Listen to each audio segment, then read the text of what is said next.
On part en cette fin de journal à la découverte d'un artisan local. Il s'agit de Frédéric Ancinas.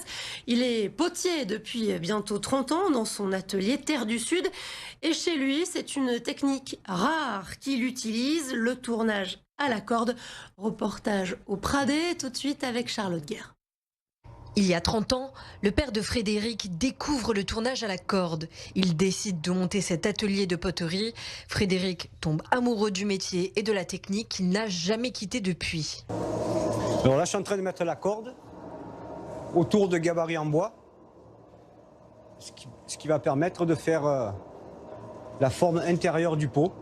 Une technique provençale développée à Biot dans les Alpes-Maritimes à la fin du 19e siècle pour fabriquer des jarres en petite série. Là, maintenant, je vais commencer à appliquer ma terre, petit à petit, qui va accrocher sur la corde. Cette terre, importée de Castille en Espagne, est chamottée, c'est-à-dire qu'on lui ajoute du sable, notamment pour la rendre plus résistante. J'aime bien savoir que le produit que je fabrique va rester des centaines et des centaines d'années, voire des milliers, comme quand on retrouve des amphores. Pour une pièce comme celle-ci, il faut compter environ 2 heures de tournage.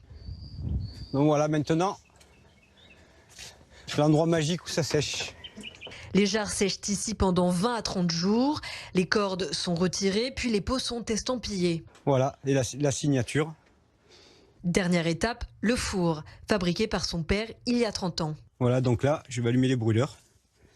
La température du four monte jusqu'à 1020 degrés. Je ferme la porte et je vais bien regarder que la flamme elle soit presque toute bleue. C'est ici que les jarres prennent leur forme définitive. Certaines seront peintes par Maude, la compagne de Frédéric.